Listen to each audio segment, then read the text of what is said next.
Welcome to the Avro Heritage Museum podcast, supported by Museum Development North and Arts Council England.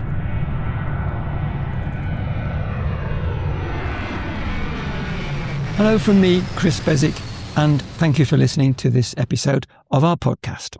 Amanda Paterson is a trustee of the Avro Heritage Museum who led a highly successful career in the aerospace industry, much of it at director level. She began her career at British Aerospace in 1985, later working for Avro International and then for BAE Systems right up to 2020. Her career took her to 4 different sites at Woodford, Chadderton, Walton and Salisbury. In this episode, Amanda talks to me about her various roles and she sheds light on what it was like to work as a woman at senior level in an industry that had been traditionally a man's world. But she started off by outlining for me some of the factors that may well have led her into the aerospace industry in the first place. 2 things, I guess. One is I was very good at maths. So, having sort of a real focus on maths and the sciences, naturally lent me towards that at school in terms of what sort of university degree I might be looking towards. And then the other obvious thing is having had a whole experience growing up with a father who was a pilot, and also my mother was in the travel industry as well. I always knew that I would do something aviation related. But I think once, I'd decided on which degree I was going to do, that then pushed me towards a career in aerospace as opposed to aviation. Talk us through those early stages then in terms of what the entry was, how you actually got into the career. Okay, so I studied maths at Nottingham and I did computational fluid dynamics, applied mathematics. I just found those courses more interesting. And then as, with the career advice we got at university, the various milk rounds from universities, I started looking at, appropriate organisations who to apply to.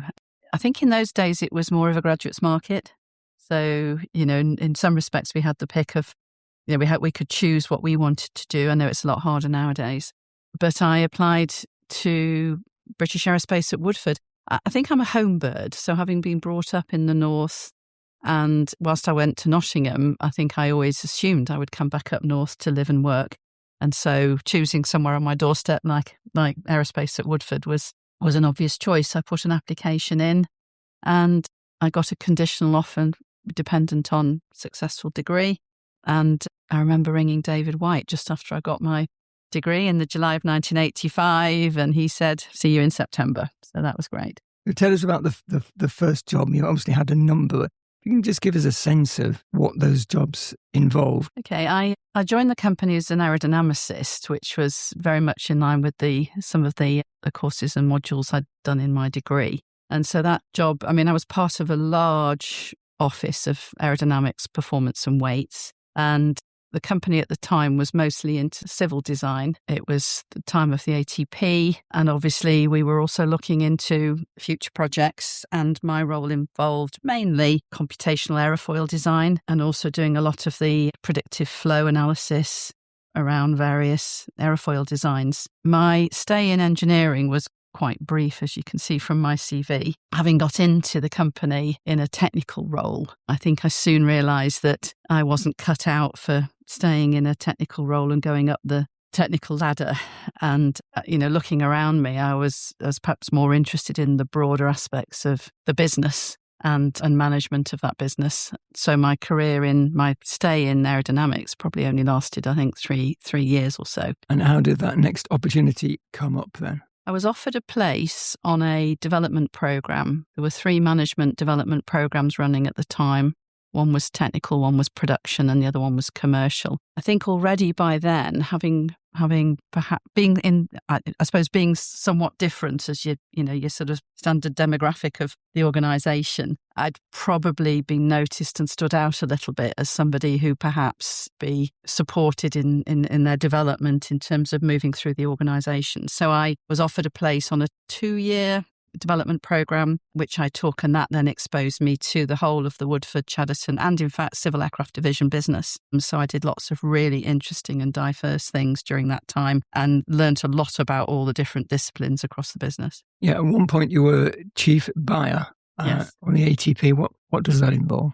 I think that was my first line management role. I'd been in project management role before then, but my first line management role I took up in 1991. And basically it was responsibility for all of the procurement for that role was ATP. So I was responsible for basically buying, the team that was responsible for buying all the equipment for the ATP, supply chain management, logistics, and also some of the initiatives that we were starting to look at then in terms of just in time and, some of the other more now that are probably standard in many businesses, but actually trying to drive a more efficient supply chain and cash flow through the business. What were the particular challenges in that? I think cost was a big challenge, in terms of how you move from a very traditional way of buying in product to other more innovative ways. So we had, lots of quite in-depth partnering type negotiations with some of the major suppliers, looking at how we could leverage those relationships, looking at how we could maybe broaden the scope of our relationships so that we actually had a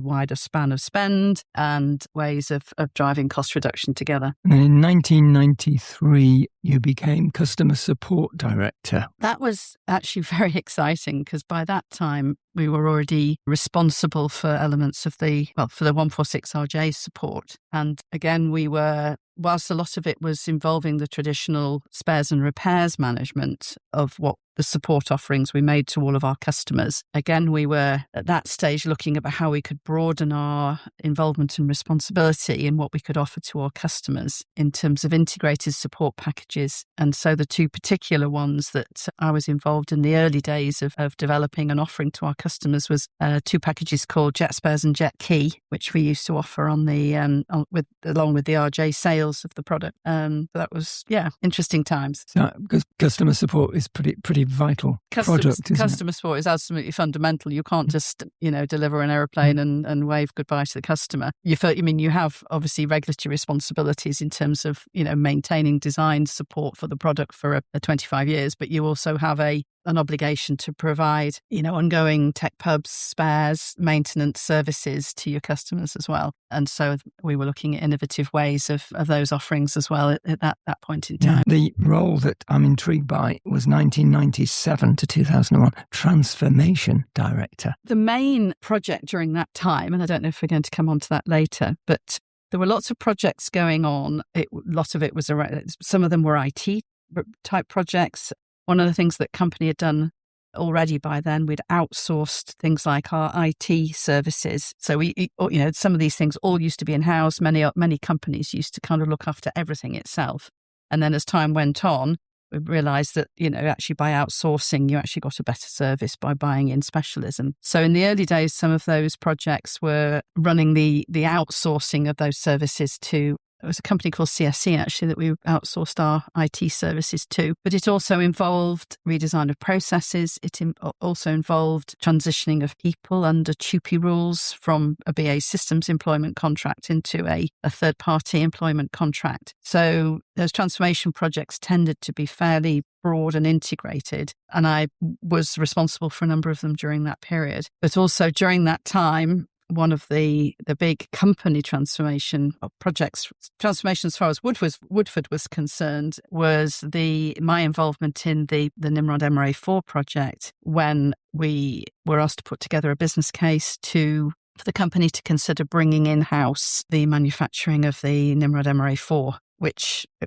was decided on, and during that period, if I'm looking at the times, I think the 2 years of that time were that whole period of running the business case, going through due diligence and approvals, then putting together all the plans to do it, and then actually managing the transition of that into the Woodford site. Let's talk more about that a bit later on. Okay. I think in the time that you've been talking about so far has been here at Woodford. Right. And then in 2001, you moved to the other main site, which is Chadderton, of course. What was that like in terms of going 19 miles north to very, very different? It was very different, but I actually had spent quite a bit of time at Chadderton in the early years, particularly on my development program.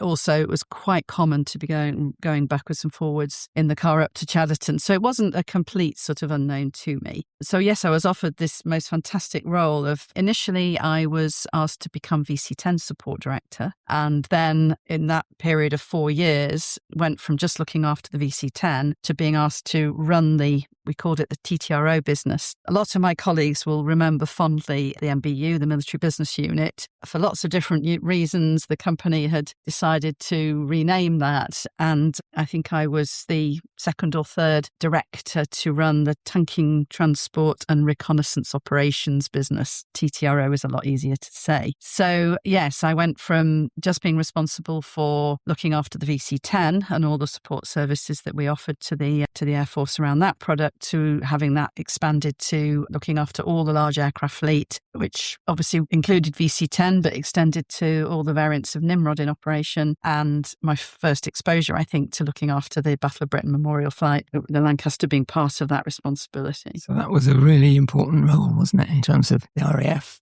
Yes. I mean, we usually refer to it as the ageing aircraft fleet, quite a challenge in looking after a fleet of operational aircraft that have got, quite significant ageing challenges. So I always think of it as probably the hiatus of my career. It's certainly the role I enjoyed the most, my first big director role, looking after a site, looking after a fantastic team and delivering a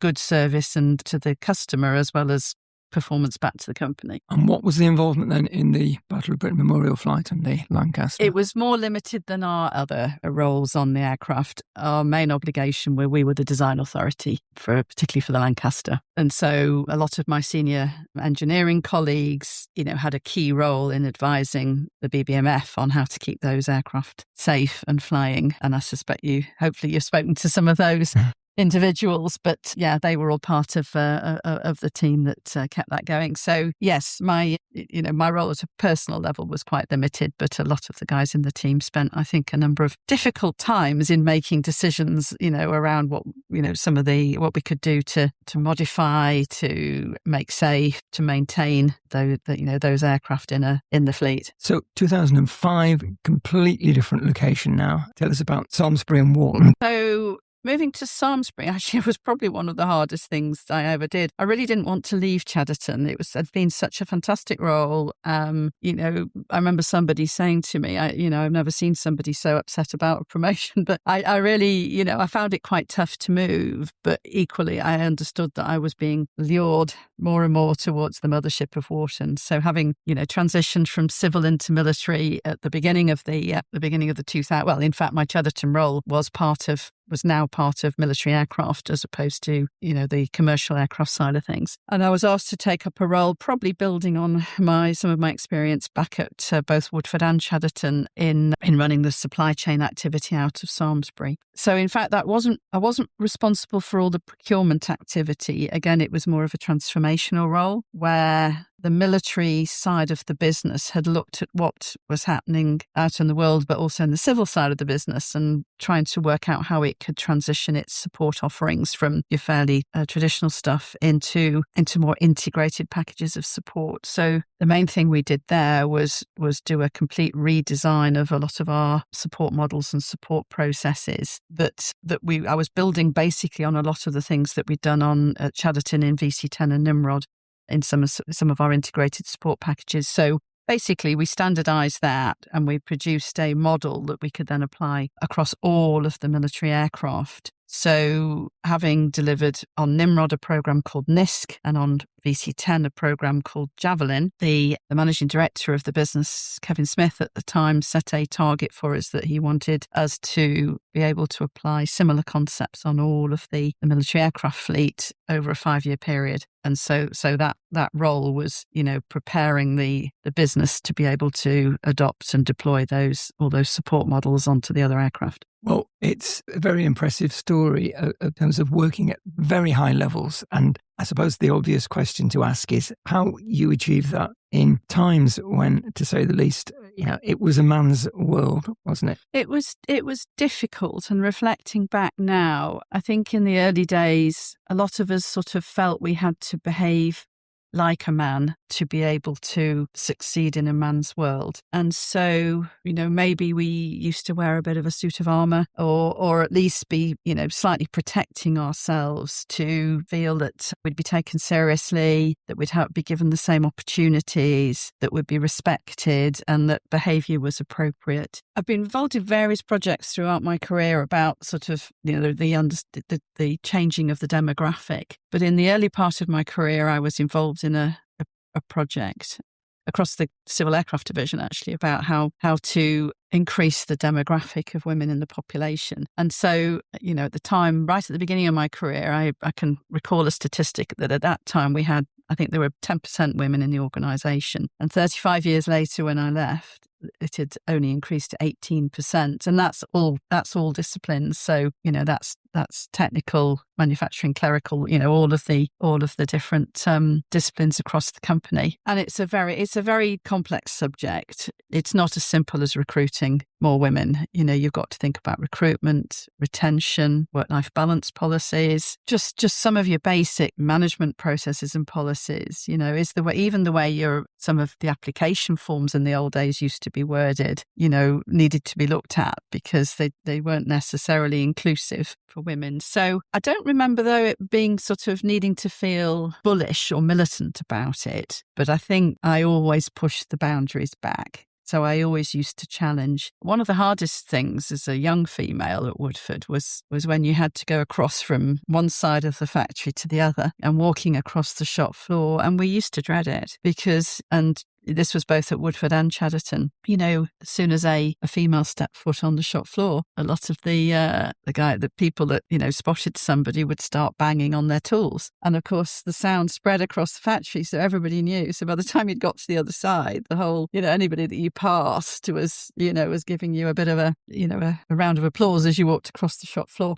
Some would say that's fun. It was meant in, wasn't meant in a malicious way. But some of the other things that significantly changed due to, I think some of the challenges we made was getting rid of the calendars that people used to have in their toolboxes. They were prevalent, if I remember, in the 80s and 90s. And I think now if you walked across the shop floor, they would be non-existent. So things like that, for me, certainly that, it was just more, wanting to feel that I had it would be nice to have had a bigger support network to be able to talk to more people with an understanding of some of the challenges that you face as a woman in this environment. That was going to be my question, really. Was there an awareness in the company or any sense of providing particular support for women? There was an awareness, but probably not really initially an understanding of what we could do, other than, I say, just the general encouragement and promotion of the recruitment and retention of women. But you need to think about the environment as well. I've said already, you need to think about the policies and processes. So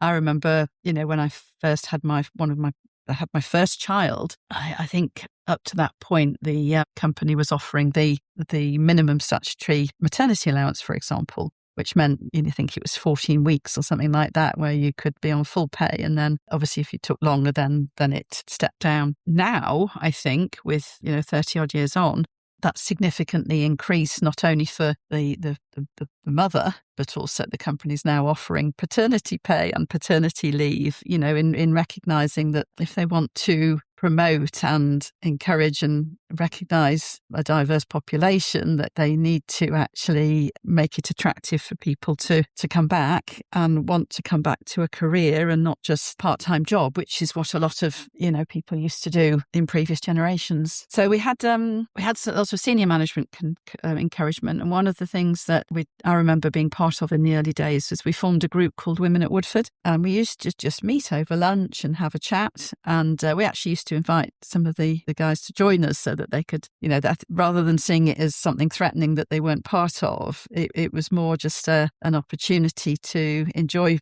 female conversation, share experiences and just get that support, to some of the challenges that people were facing. Thanks go to Amanda for all those insights. She's going to be joining me for more conversation in a later episode. But in the meantime, here's a problem for you to think about.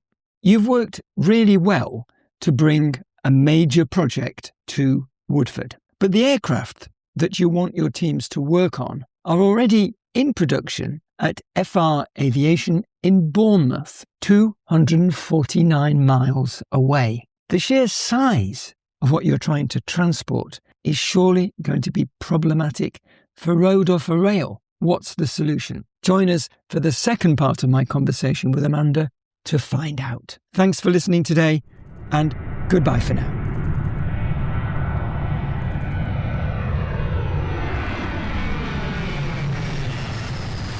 Make sure you follow us in your podcast app to ensure that you don't miss out on future episodes.